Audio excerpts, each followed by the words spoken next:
এই যে পুরো ডিসকোর্সটা চাপিয়ে দেওয়া হচ্ছে, অস্থিরতাটা, যে আওয়ামী লীগকে ছাড়া মানে ইনক্লুসিভ নির্বাচন হবে না, এত বড় একটা রাজনৈতিক দলকে নিষিদ্ধ করা ঠিক হবে কিনা, আমাদের প্রতিবেশীদের সাথে সম্পর্ক নষ্ট হয়ে যাচ্ছে কিনা, দেরিতে নির্বাচন হলে নির্বাচিত সরকার ছাড়া প্রতিবেশী রাষ্ট্রের সাথে সম্পর্ক ভালো হবে না, এই যে দেখেন টোটাল একটা ডিসকোর্স ক্রিয়েট করা হয়েছে, যেটার মোদ্দা কথা বানানো হয়েছে নির্বাচন ইমিডিয়েটলি, কুইকলি। এই ডিসকোর্সটা হচ্ছে ইন্ডিয়ান ইন্ডিউস ডিসকোর্স, দিল্লির একটা ডিসকোর্স।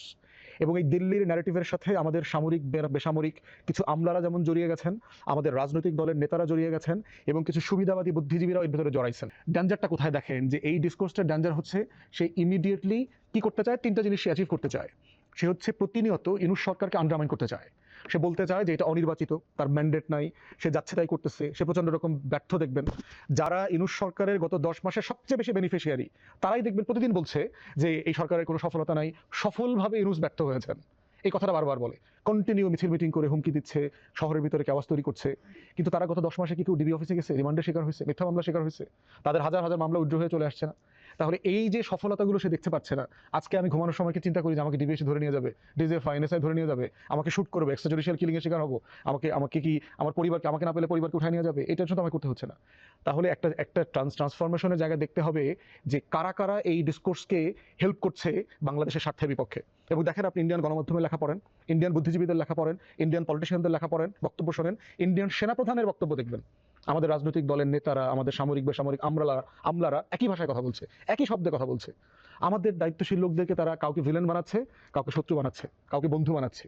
কাকে ভিলেন বানাচ্ছে? দেশের সবচেয়ে দেশপ্রেমিক লোকটা, যে রোহিঙ্গা প্রত্যাবর্ষণ নিয়ে সিরিয়াসলি কাজ করতেছে, দিনরাত কাজ করতেছে, তাকে তার দ্বৈত নাগরিকত্ব আছে কিনা, তার কাছে সশস্ত্র বাহিনী রিপোর্ট করতে হচ্ছে না, কমফোর্টেবল ফিল করছে না, এইটা সেটা বলে টলে পুরো কেওয়াস লাগাই দিছে।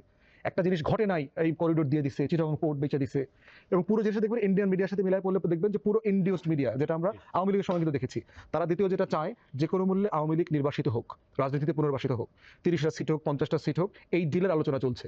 বিভিন্ন রাজনৈতিক দলকে বিভিন্ন কোয়ার্টার থেকে এটা বোঝানো হচ্ছে যে আওয়ামী লীগ ছাড়া ভালো নির্বাচন হবে না, দেশে বিদেশে গ্রহণযোগ্য হবে না। তৃতীয় যেটা বোঝানো হচ্ছে, বলার চেষ্টা করা হচ্ছে, সেটা হচ্ছে নির্বাচিত সরকার ইমিডিয়েটলি না আসলে বিনিয়োগ আসবে না, রাষ্ট্রগুলো, দেশগুলো আপনার সম্পর্ক উন্নয়ন করছে না, এঙ্গেজ হচ্ছে না। আরে প্রফেসর ইউনূস তো ঘুরা দিশা পাইতেছে না, সারা দুনিয়াতে ঘোরার আমন্ত্রণ পাইতেছে, এখন জাপানে আছে, কদিন পর ইংল্যান্ডে যাবে। তো কোন দেশ হচ্ছে না, তার সাথে কমিউনিকেশন করছে না? দিল্লি ছাড়া কার সাথে আমাদের সম্পর্ক খারাপ?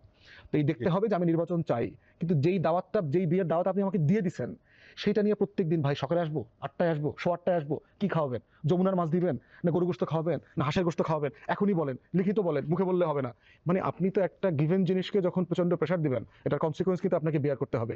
75 পরবর্তী বাস্তবতাগুলো কিন্তু আমরা দেখছি, 72 থেকে 75-এও দেখছি, 79, 80, 81-তেও দেখছি। এই রিয়ালিটিগুলো কিন্তু আমরা এক্সপিরিয়েন্স করছি।